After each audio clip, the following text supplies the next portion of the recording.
My name is Lena Hartley, and I'm 29 years old.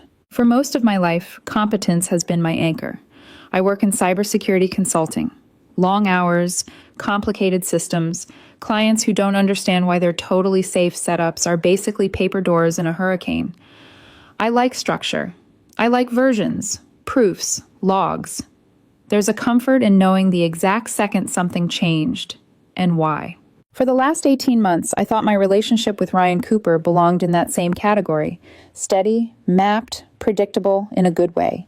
The kind of relationship that felt like finally finding the right rhythm after years of noise. We'd moved into a modest 2-bedroom downtown 4 months ago. Nothing fancy, nothing too cramped.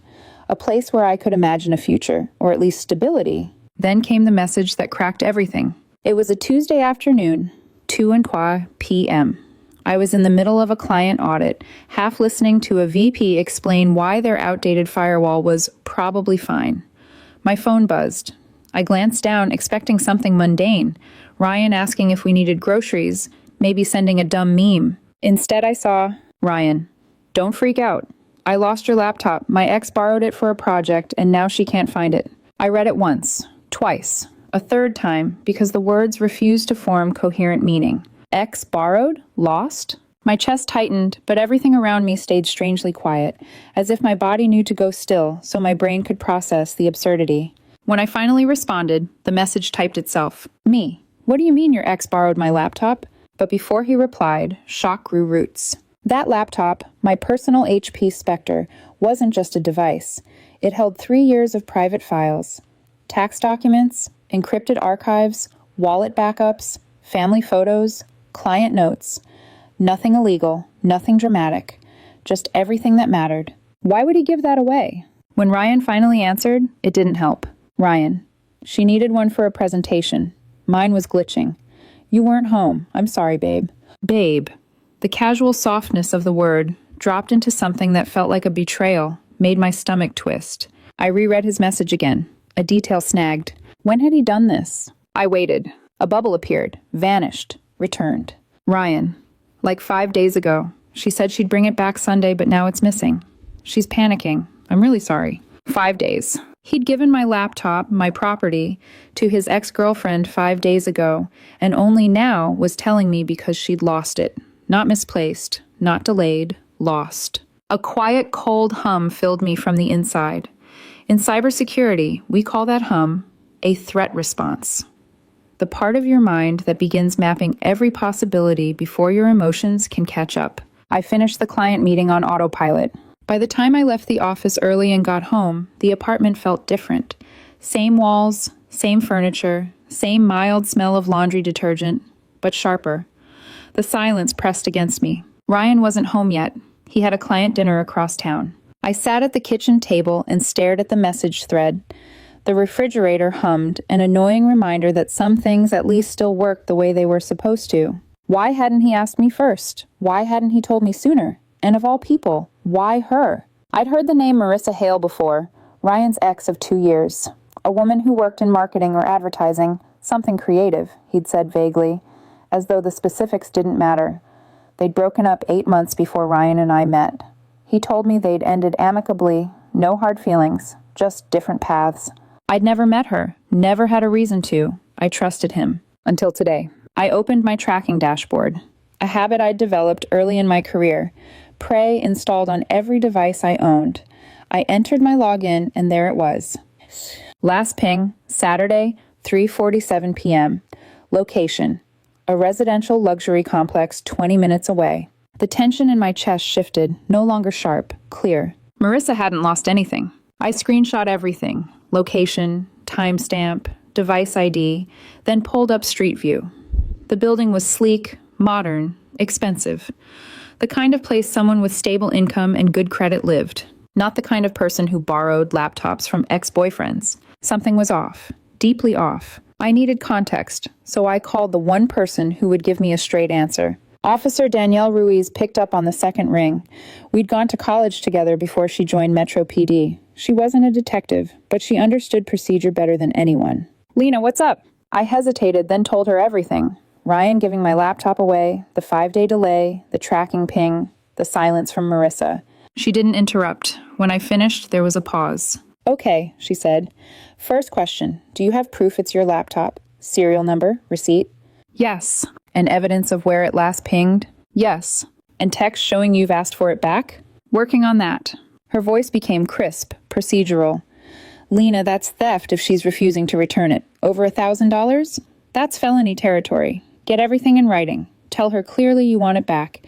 If she ignores you or refuses, file a report. What about Ryan? You don't need his permission. It's your property. One more thing. Don't confront her in person. If she's hiding it, she won't suddenly cooperate. I thanked her and hung up. The next step was clear. I needed documented proof of my request. I found Marissa's number easily. Ryan had left his phone on the bathroom counter more than once, unlocked. I hadn't snooped.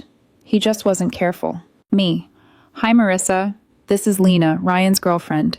He says you borrowed my laptop. I need it returned by tomorrow. Please let me know when I can pick it up. No response. 1 hour, 2, 3. Nothing. Ryan got home around 6:30 p.m., tense and apologetic. When I asked him why he hadn't told me earlier, he shrugged like it was small. You weren't home that night, and she really needed it. I didn't think it was a big deal. It's my device, I said, my personal files. I know, and I'm sorry. Look, I'll pay for a new one if she can't find it.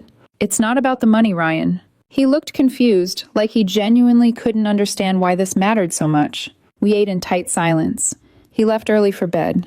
I stayed up staring at the tracking screenshot, the timestamp, the clean lines of the apartment building where my laptop had last been seen. At midnight, I made my decision. I was done waiting for people who were lying to me. I opened my folder of receipts, printed the serial number, attached the screenshots, and prepared my file. Tomorrow, I would file the report. And whatever happened after that, Ryan had chosen where he stood. Wednesday morning, my alarm went off at 7 a.m., but I was already awake. I'd slept in fragments, 20 minutes here, 10 there, my mind looping through the same questions. Why had he given it to her? Why hadn't he told me? Why was she silent now? When I opened my eyes, Ryan was already dressed, tying his tie in the dim light bleeding through the curtains. He caught my reflection in the mirror. Hey, he said cautiously. I talked to her again last night. She's stressed. She thinks she left it at her office or maybe a friend's place. She's looking. Did she text me back? I asked. He hesitated. That half second was all I needed. No, she's overwhelmed. I told her you were upset and she said she'd sort it out. So she had time to respond to him, but not to the person whose property she was holding. He came to sit on the edge of the bed. Lena, I know this is bad, and I know I messed up not asking you first, but can you please just give it a little more time before you do anything drastic? Like what? I asked, even though I already knew what he meant. Like calling the police or something. It was a favor gone wrong, not a crime. The word favor landed like a slap. You volunteered something that wasn't yours, I said quietly, and now it's been almost a week. That stopped being a favor days ago. His jaw clenched. I'll handle it, okay? I looked at him for a long moment, something inside me rearranging. You already did, I said. That's the problem. He left soon after, the front door closing with a soft finality that hung in the air. At 9 o'clock a.m., sitting at my desk at work, I opened the message thread with Marissa and typed again. Me. Marissa, this is my second request. I need my laptop returned. When and where can I pick it up today? I stared at the screen for a full minute before I hit send. 2 hours crawled by. I reviewed server logs, flagged suspicious patterns for a client, scheduled a future penetration test. My hands moved, my brain performed, but part of me was watching that little delivered status like it was a live feed. At 11:12 a.m., my phone finally buzzed. Marissa, I don't have it. That was it. No apology, no explanation, no follow-up. My stomach dropped, then hardened. Me, where did you last have it? The typing indicator flashed on, off, on, then disappeared. No answer. I read her 4 words again and felt something lock into place. I'd given her a chance. 2, actually. I stood, grabbed my folder, a neat stack of paper, purchase receipt, serial number, screenshots of my tracking dashboard with coordinates and timestamps, and told my manager I needed to step out over lunch for something personal. The Metro PD station on 12th was busy, but not chaotic. People sat in plastic chairs, faces bored or anxious or resigned. The fluorescent lights buzzed, washing everything in a flat haze. At the front desk, I gave my name and said, I need to file a report for stolen property. They handed me a clipboard and a form. The questions were clinical. Description of item, approximate value, last seen, potential suspects. I wrote carefully, my handwriting steadier than my pulse. When I turned the form in, the officer at the desk flipped through it, then nodded. Have a seat, someone will call you. 10 minutes later, a woman in a navy button-down and badge clipped at her hip appeared. Her hair was pulled back in a sleek braid, her expression alert, but not unfriendly. Lena Hartley, she said. I'm Officer Mills. Come on back. In a small interview room with a metal table and 2 chairs, she opened a blank report on her computer. Okay, she said, fingers poised above the keyboard. Tell me what happened. Start from when you last physically had the laptop. I walked her through everything. Last time I'd used it, when Ryan said he gave it to Marissa, the delayed confession, the tracking app, the unanswered texts, the I don't have it message. And you didn't give anyone permission to loan it out? She asked. No, never. And you made clear in writing that you wanted it back? Yes. I slid my phone over so she could read the thread with Marissa. She scrolled slowly, lips thinning. Okay, and the device value? I told her the purchase price. She typed for a while, then said, almost casually, just so you're aware, in this state, theft of property valued over $950 is classified as grand theft. That's a felony. It doesn't mean that's what the DA will charge, but it's on the table. I felt my heartbeat in my ears. I just want my laptop back, I said. I don't care about making an example out of anyone. I just need my things. That's understandable, she said.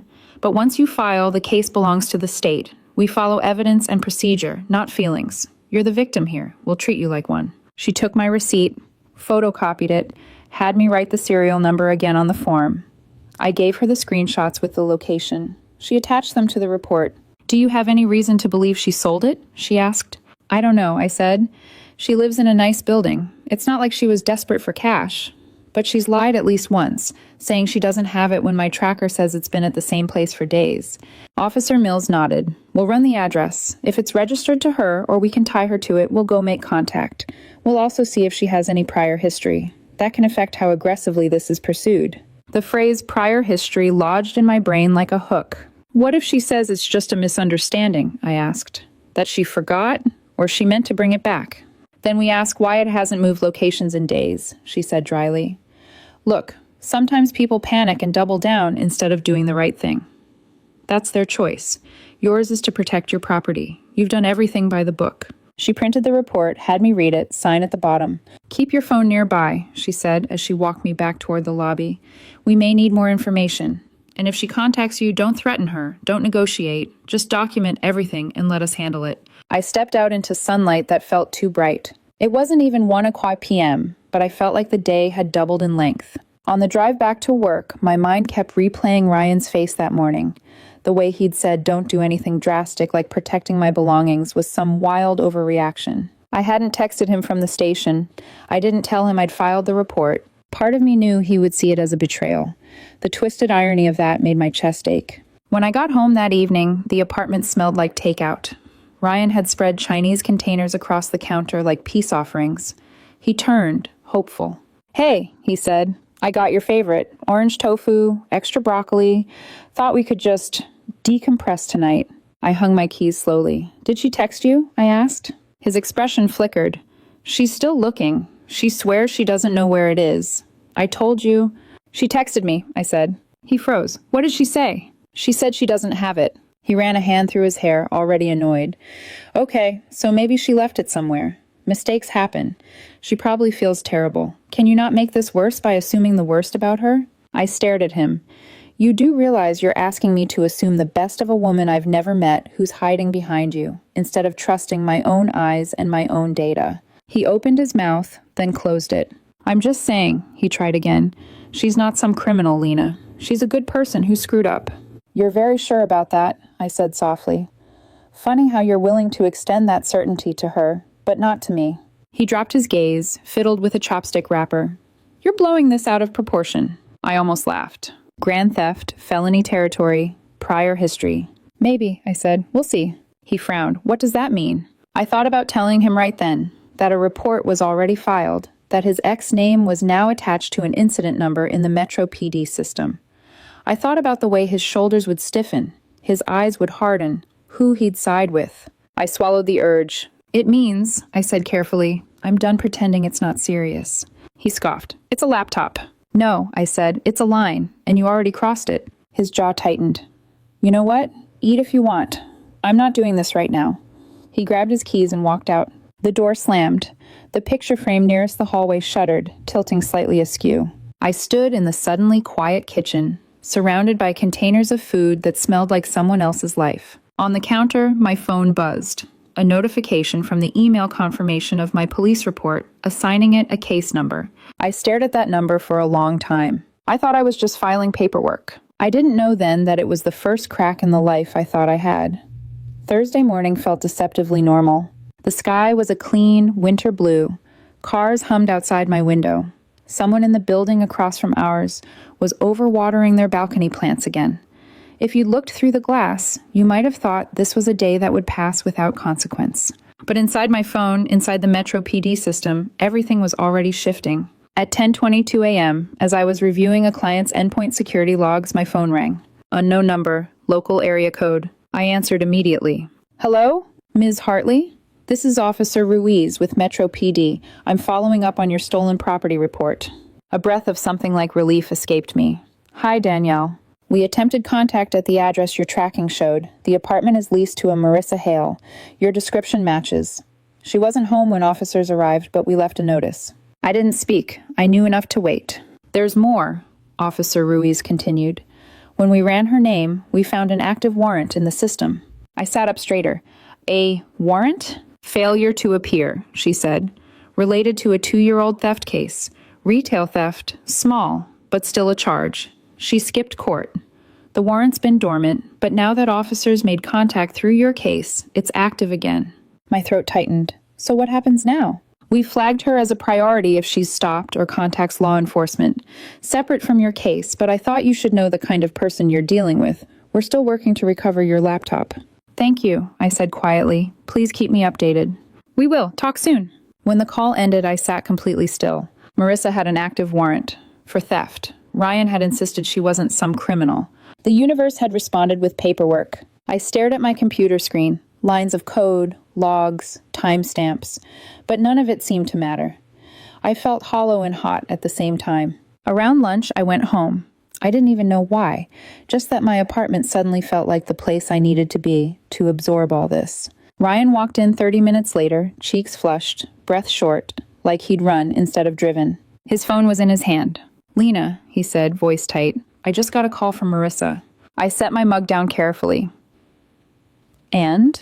The police were at her apartment. They left a notice. She is freaking out. She said they're treating her like a criminal. Lena, did you file a police report? His eyes were wild, a mix of panic and accusation. I held his gaze. Yes. He stared at me like I had confessed to arson.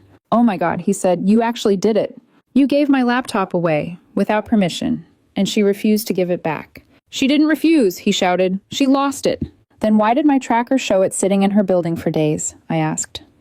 Why did she tell me she doesn't have it, but refused to explain where she last had it? He paced, hands in his hair. This is insane, he said. You're blowing this up. You didn't have to drag the cops into this. Do you know what they're going to do to her? She could lose her job, her reputation. I went still. You're worried about her reputation, I said slowly, but not my privacy, not my property, not the fact that she lied to me. She didn't lie. She made a mistake. And you made a choice, I said. You chose to trust her over me. He stopped pacing. This isn't about trust. Yes, I said quietly. It is. His jaw worked like he was chewing on anger. You're being cruel, he said finally. Vindictive. You could have waited. You could have talked to me. You didn't have to go nuclear over a laptop. It's my laptop, I said, and she's had it almost a week. She's been looking. No, I said. She's been hiding. He blinked, hard, like he couldn't process the words. You don't know that, he said. I know enough. He stared at me with something like disbelief. But beneath that, simmering, was anger. Not at Marissa, not at the situation, but at me. She called me crying, he said. She said the police are going to destroy her life. And for what? A stupid misunderstanding? I felt something sharp twist deep inside my ribs. You're awfully invested in protecting your ex, I said. More than you've ever been in protecting me. His expression flickered. Guilt, shock, then rage. He grabbed his keys. I'm going to go talk to her. Of course you are, I said. He froze. It's not like that, he snapped. It's exactly like that. He didn't defend himself. He didn't deny it. He didn't even try. He just left. The door slammed so violently the wall shook. I sat alone on the couch, hands trembling, breath unsteady. It was the clearest I'd seen things in days. He didn't care that my privacy had been violated. He didn't care that my property had been stolen. He didn't care that I had been lied to. He cared that she was upset. The next morning, Friday, I went to work early. Tried to lose myself in tasks. Tried to build a firewall between myself and everything unraveling in my life. At 3:10 p.m., my phone rang again. Unknown number. Metro PD. My heart dropped. Ms. Hartley? Yes? This is Officer Chen with Metro PD. I'm calling regarding the suspect from your stolen property report. The word suspect was jarring. We located Ms. Hale this morning, Officer Chen continued. She was stopped for a broken taillight. When the officer ran her name, the outstanding warrant came up. She was taken into custody. I exhaled shakily. Is she? What happens next? She'll be processed at county. She'll have a bail hearing. As for your case, the warrant is separate. We're continuing to search for your laptop. Thank you, I whispered. We'll update you as soon as we have more. When he hung up, I sat at my desk, staring at the glowing monitor. Marissa had been arrested. Ryan was likely with her, or on his way. The threads of my life were pulling apart, one by one. That night, Ryan didn't come home. He didn't text, didn't call, didn't leave a note. Saturday morning, I found his toothbrush gone, his drawer empty, half of his clothes missing. Around noon, he finally walked in, face wrung out with fury and exhaustion. You did this, he said, voice trembling. They arrested her because of your stupid report. No, I said calmly. They arrested her because she had an active warrant. But they wouldn't have found her if you hadn't involved them. She wouldn't have been involved at all if she'd returned what she took. He raked a shaking hand through his hair. She's going to lose her job. She can't afford bail. This is destroying her life. Her life, I said, is the result of her choices. Not mine, not yours. He looked at me with something unrecognizable. I can't do this, he said. I can't be with someone this cold. The irony was cutting. Then he grabbed a duffel bag, shoved in more clothes, and left again. When the door clicked shut, I didn't chase him. The apartment was silent. The refrigerator hummed. Something inside me settled. I had already lost him long before the police ever showed up at her door. Sunday passed quietly. Quiet in the way grief is quiet. Not peaceful, but heavy. A pressure in the air, in the walls, in your chest. The kind of quiet that makes you aware of every small sound. The compressor kicking on in the fridge, the ticking of the hallway clock, the subtle groan of the building settling. Ryan didn't come home that night. His absence wasn't a shock anymore. The shape of our apartment had already adjusted around it. Monday morning, I worked from home. I told my manager I needed to stay remote for a few days, and she didn't ask why. Maybe she didn't need to.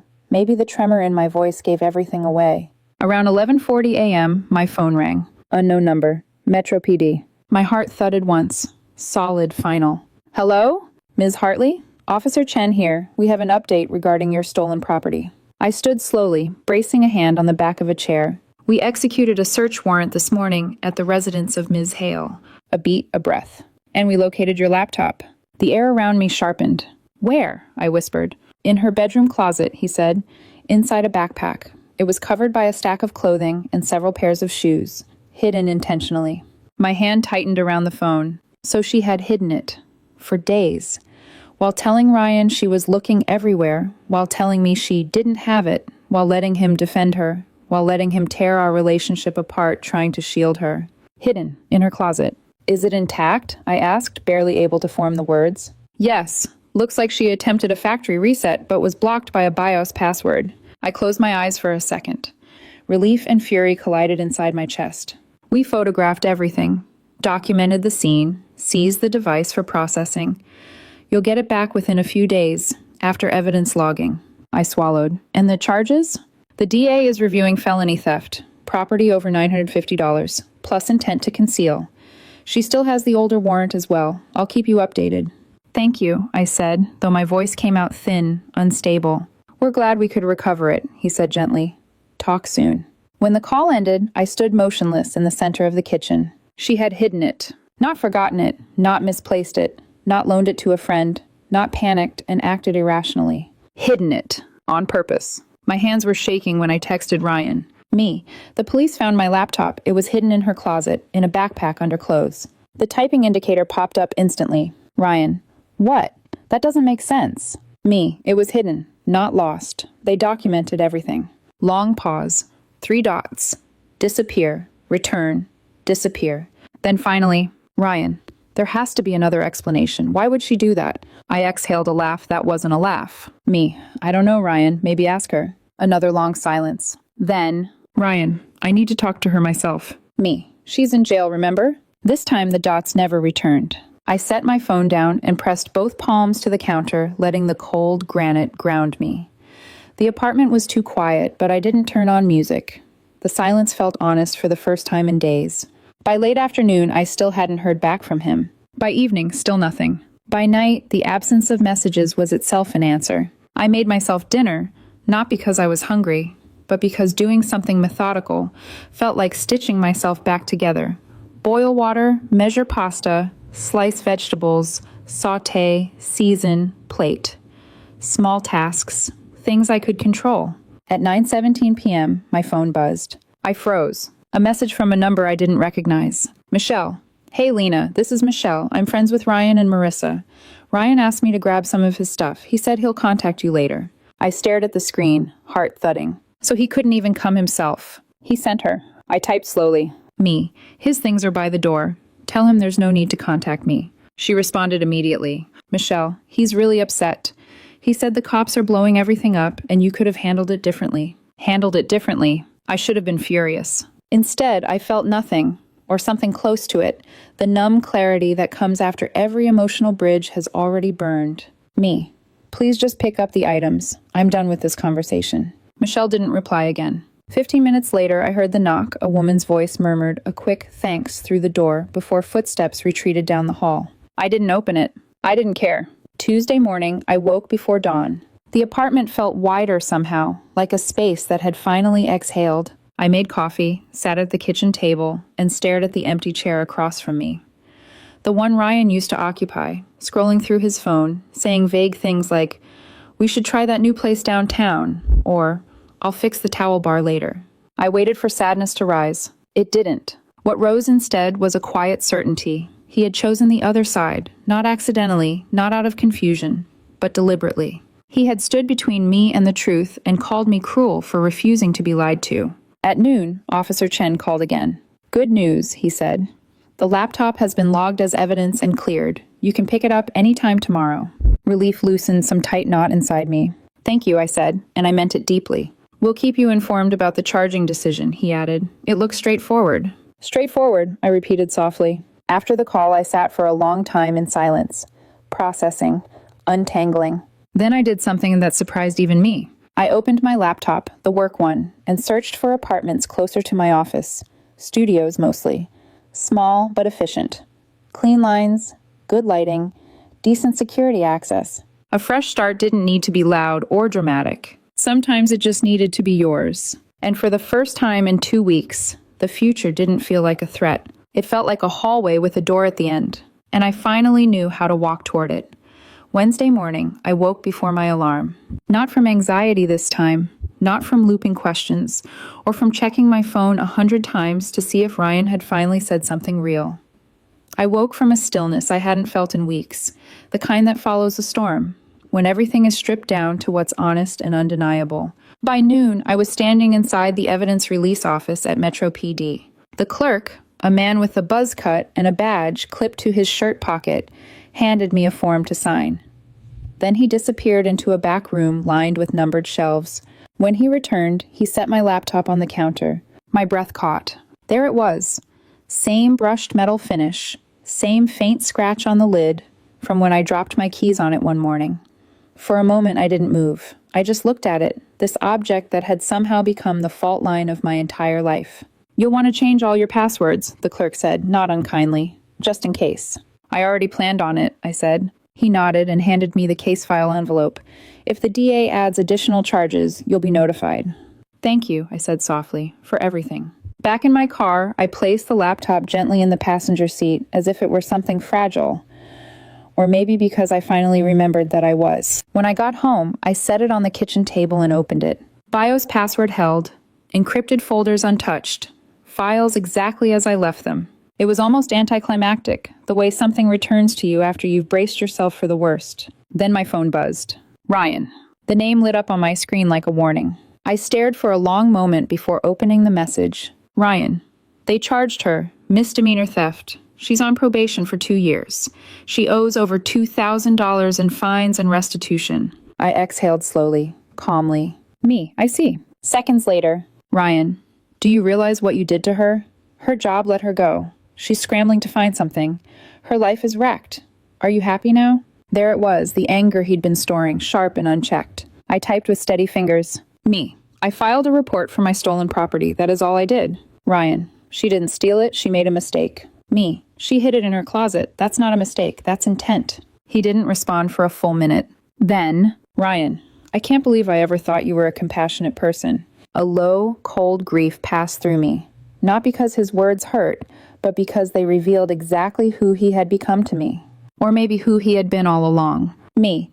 I can't believe you gave my laptop to your ex without asking, lied to me by omission for days, defended her lies, and then blamed me for protecting my own property. 3 dots appeared. Stopped. Appeared again. Stopped again. Then, Ryan. She needed help. She still does. She's going through hell. Me. Actions have consequences. That applies to everyone. This time, the silence stretched long, more than 10 minutes. Then a final message. Ryan. I'm moving the rest of my things out this weekend. Michelle said she'd help. Don't be here. I felt the last thread between us snap. Cleanly, quietly, almost mercifully. Me. Understood. He didn't text again. Friday afternoon, Michelle picked up the last of his boxes. I didn't open the door. She didn't knock. She used the spare key Ryan had left earlier in the week. When she left, she slid it under the door in a silent gesture of finality. The moment the lock clicked, the apartment felt different. Lighter, somehow. As though someone had opened a window I didn't know was sealed shut. I sat on the floor, leaning against the couch, laptop open in front of me. I changed every password I owned, reset every authentication key, ran diagnostics, updated all firmware, methodical, steady, mine. When I finished, I closed the lid and let my head fall back. It was over. Not cleanly, not kindly, but completely. A week later, mutual friends confirmed what I had already sensed in the cold spaces between Ryan's messages. He and Marissa were talking again, meeting, spending time, navigating her probation paperwork together. It didn't sting the way I expected. In some strange way, it made sense. I had been fighting for truth. He had been fighting for her. 2 different wars, 2 different loyalties, 2 different versions of love. I wasn't part of his anymore. I didn't want to be. That same night, I found a quiet studio apartment 10 minutes from my office. Floor-to-ceiling windows, key card entry, a kitchen counter just wide enough for someone who made meals in single portions. I toured it the next morning. Signed the lease that afternoon. When I walked in with my first box, just a stack of clothes and a potted plant that had somehow survived everything, the space felt blank and open and waiting. A place with no echoes, no lies, no borrowed anything. Just mine. On my first night there, I sat cross-legged on the floor, eating takeout Thai from a cardboard container. The city lights flickered through the glass, painting gold strips on the bare wood. For the first time in weeks, I let myself breathe fully. No guilt, no doubt, no weight that wasn't mine. Just relief, quiet and true. I didn't ruin their lives. I didn't create their decisions. I didn't make their lies. I simply refused to carry the cost of their choices. And for the first time in a long time, I felt like I had my life back.